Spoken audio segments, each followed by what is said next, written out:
Hey guys, welcome to mister Viswa car care. நான் உங்கள் Viswanathan. So 3 நாளாக வீடியோ வரல, கொஞ்சம் வேலை. ஸோ ஃபேமிலியிலேருந்து எல்லோரும் வந்திருந்தாங்க ஊருக்கு லீவுக்கு.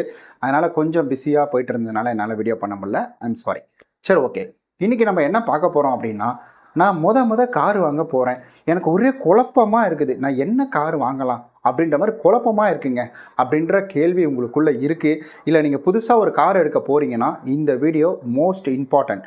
இந்த வீடியோவை நீங்கள் வாட்ச் பண்ணாமல் தயவு செய்து கார் அப்படின்ற ஒரு கான்செப்டுக்குள்ளே போகாதீங்க அப்படின்னு தான் சொல்லுவேன். ஏன்னா அந்தளவுக்கு முக்கியமானது. ஏன்னா எனக்கு ஒரு சில விஷயங்கள் இந்த கார் வாங்கினதுக்கப்புறம் நான் தெரிஞ்சுக்கிட்டேன். ஏன்னா நமக்கு அப்கிரேட் அப்படின்றது ஒன்று ஒன்றா நடந்துக்கிட்டே இருக்கும். அதில் மனசும் மாறிக்கிட்டே இருக்கும். இன்றைக்கி நம்ம நார்மலாக முதல்லலாம் பட்டன் ஃபோன் வச்சுருந்தோம், அப்புறம் டச் ஃபோனு, அதுக்கப்புறம் ஐஃபோனு, அப்புறம் ஆப்பிள், இந்த மாதிரி சாரி ரெண்டும் ஒன்று தான். சரி, ஆப்பிள் போனால் அதுக்கப்புறம் சாம்சங், இந்த மாதிரி ஒன்று ஒன்றா அப்கிரேட் ஆகிட்டு போயிட்டே இருக்கும். ஒன்றை விட ஒன்று பெட்டராக வந்துக்கிட்டே இருக்கும். அப்போ நம்ம இப்போது இருக்கக்கூடிய சூழ்நிலையில் பெருசாக இதெல்லாம் நோட் பண்ணாமல் வாங்கிட்டோம் அப்படின்னா நாளைக்கு மற்றவங்க சர்ன்னு போகக்குள்ள நமக்கு அப்படியே சே எப்போவே யோசித்து வாங்கியிருக்கணும் அப்படின்ற மாதிரி ஒரு யோசனை வரும். நான் என்ன சொல்ல போகிறேன்னா, நான் யோசித்த விஷயங்கள் எல்லாத்தையுமே உங்கள்கிட்ட பகிர்ந்துக்க போகிறேன். அவ்வளவுதாங்க. ரொம்ப சிம்பிள் தான். கார் வாங்கக்கொள்கிற முதல்ல எந்த ஐடியாவுமே கிடையாது. பிளைண்டாக இருந்தேன். கார் வாங்கணும், என்ன மாதிரி கார் வாங்கலாம், எப்படி வாங்கலாம், சிடான் வாங்கலாமா, எஸ்யூவி வாங்கலாமா, இல்லை கிராஸ் ஓவர் வாங்கலாமா, இல்லை நார்மல் சிடான்லேயே மினி எஸ்யூவி வாங்கிடலாமா அப்படின்ற மாதிரி எல்லா விதமான யோசனைகள் அப்படின்றது போயிட்டு இருந்துச்சு. ஒய்ஃப் அவங்க தான் பெரிய ரிசர்ச் அப்படின்றது பண்ணியிருந்தாங்க காரை பற்றி. ஏன்னா அவங்க தான் அதிகமாக ஆர்வம் பட்டதே. ஸோ எனக்கு ஆர்வம் இருந்துச்சு, பட் இருந்தாலும் நான் வேலைக்கு போயிடுறதுனால அவங்க அதை ஃபுல்லாக அனலைஸ் பண்ணி இந்த கார் நல்லாயிருக்கும், அந்த கார் நல்லாயிருக்கும் அப்படின்றது எடுத்துக்காங்க. கார் வாங்க போகிறவங்க ஃபஸ்ட்டு எதை பிளான் பண்ணணும் அப்படின்னு கேட்டிங்கன்னா, அந்த கார் எதுக்காக வாங்க போகிறீங்க? கமர்ஷியலாக வாங்க போகிறீங்களா, இல்லை உங்களுடைய பர்சனல் யூஸ்க்கு வாங்க போகிறீங்களா, இல்லை ஆஃபீஸ்க்கு டெய்லியும் எடுத்துகிட்டு போவீங்களா, அதில் ஏதாவது வெயிட் எடுத்துகிட்டு போவீங்களா, என்னென்ன விஷயத்துக்காக நீங்கள் காரை வாங்க போகிறீங்க அப்படின்றத பிளான் பண்ணிக்கோங்க. ஸோ அந்த பிளான் ரொம்ப ரொம்ப முக்கியமான ஒன்று. ரெண்டாவது முக்கியமான ஒன்று என்ன அப்படின்னு கேட்டிங்கன்னா, பட்ஜெட். ஸோ இந்த காரை நீங்கள் வாங்கலான்னு முடிவு பண்ணிட்டீங்க, இந்த கார் தான் எனக்கு நீடு அப்படின்றத முடிவு பண்ணிட்டீங்கன்னா, அடுத்தது பட்ஜெட் அப்படின்றது இந்த இடத்துல மிகப்பெரிய பங்கு அப்படின்றத எடுத்துக்கோங்க. ஏன்னா நம்ம என்ன வேணால் வாங்கலாம். ஒரு பெரிய எஸ்யூவி அப்படின்றதுக்குள்ள போகலாம். அது 20 லட்சம் 30 லட்சம் வரும், இல்லை 20 லட்சம் வரும். இனோவா வாங்கணும்னு நினைக்கலாம், 25 லட்சம் 22 லட்சம் வரும். ஸோ அதெல்லாம் நம்மளால் அஃபோர்ட் பண்ண முடியாது. அப்படி இருக்கிற பட்சத்தில் நம்ம இதை தான் முதல்ல தீர்மானிக்கணும். முதல்ல கார் எதுக்காக அப்படின்றத யோசிக்கணும்.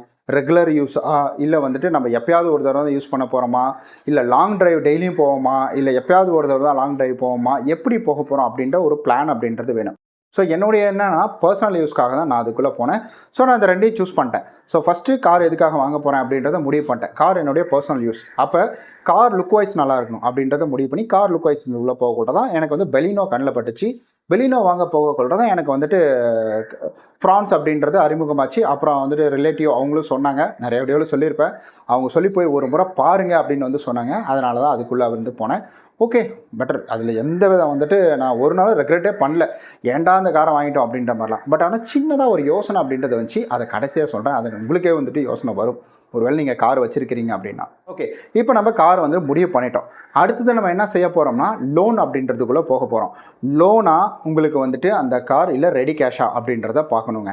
ஸோ ரெடி கேஷாக இருந்தாலும் பேலன்ஸ் அமௌண்ட் உங்களுக்கு அக்கௌண்ட்டில் தான், அதாவது இதுதான் ஆர்டிஜிஎஸ் தான் பண்ண சொல்லுவாங்க. அது பார்த்துக்கோங்க அதுவான்றது. இல்லை லோன் அப்படின்னா எந்த ஒரு பேங்க்கில் போனால் வட்டி கம்மியாக இருக்கும் அப்படின்றத நம்ம முடிவு பண்ணணும்.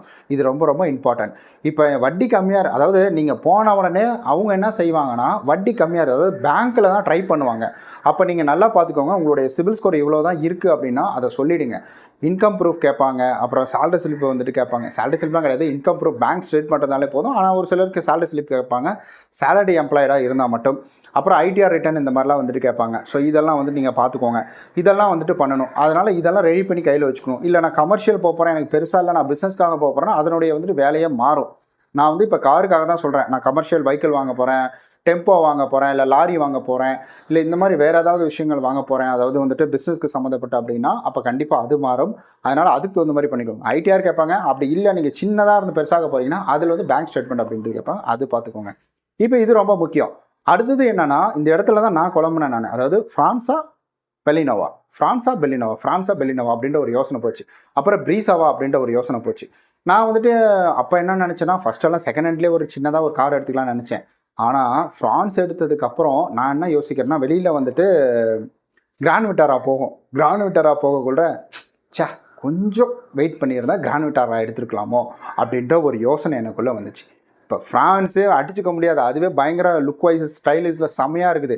ஆனால் இருந்தாலும் எனக்கு இங்கே உட்காந்துட்டு இருக்கல அந்த கார் போகக்குள்ள எனக்கு அது வந்துட்டு தோணும், இது போல் அந்த கார் வாங்கியிருக்கலாமோ, அந்த கார் வாங்கினா இன்னும் கொஞ்சம் நல்லா இருக்குமே அப்படின்ற மாதிரி. டர்போ இன்ஜின் போயிருக்கலாமோ, இல்லை வந்துட்டு இன்னும் கொஞ்சம் வந்துட்டு அதாவது மேனுவல் கீர் இல்லாமல் ஆட்டோமேட்டிக் கீருக்குள்ளே போயிருக்கலாமோ. அது நான் ரெக்ரெட் பண்ண, அது சொல்லிட்டேன் நான், ஆட்டோமேட்டிக் கீர் தான் முக்கியம்.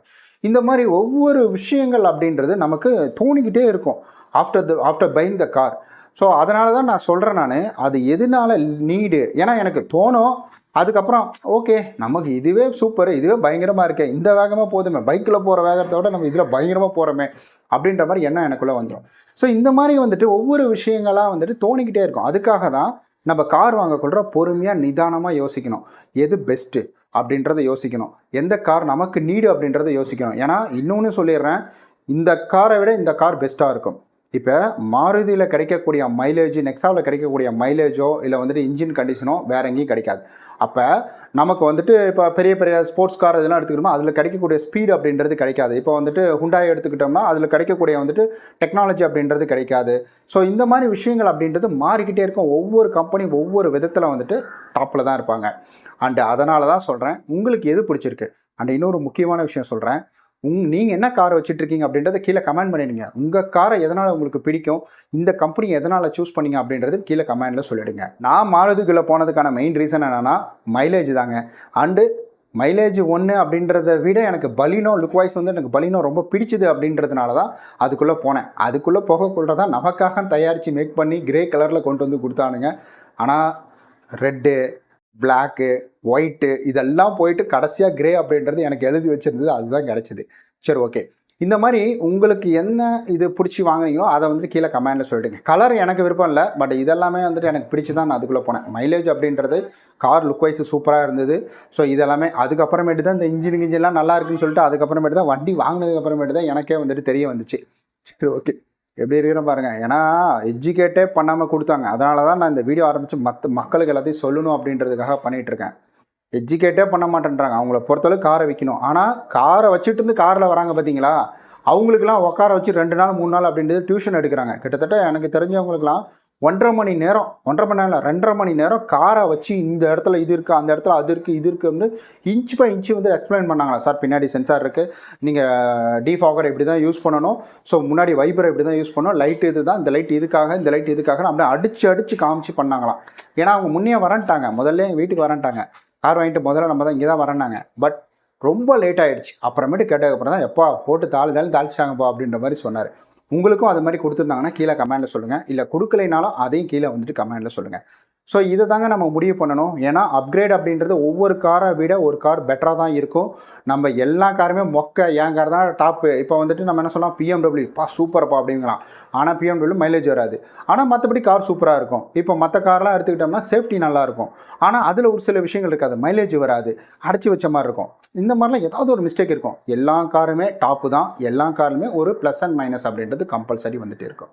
இதை மட்டும் புரிஞ்சுக்கிட்டோம் அப்படின்னா கார் எடுக்க போகக்குள்ள நம்ம எதுக்காக எடுக்கிறோம், என்னத்துக்கு எடுக்கிறோம் அப்படின்றத நம்மளே வந்துட்டு அண்டர்ஸ்டாண்ட் பண்ணிக்கலாம். ஸோ இதை தான் நான் உங்கள்கிட்ட பகிர்ந்துக்கணும் இந்த சண்டே டைமில் அப்படின்னு நினச்சேன். இந்த சண்டேவை ஜாலியாக என்ஜாய் பண்ணுங்கள். நானும் போய் குளிச்சுட்டு நல்லா சாப்பிட்டுட்டு ரெஸ்ட் எடுக்க போகிறேன். நம்ம நாளைக்கு இது போல் நல்ல இன்ட்ரெஸ்டிங்காக சூப்பரான வீடியோவில் சந்திக்கலாம். பாய்.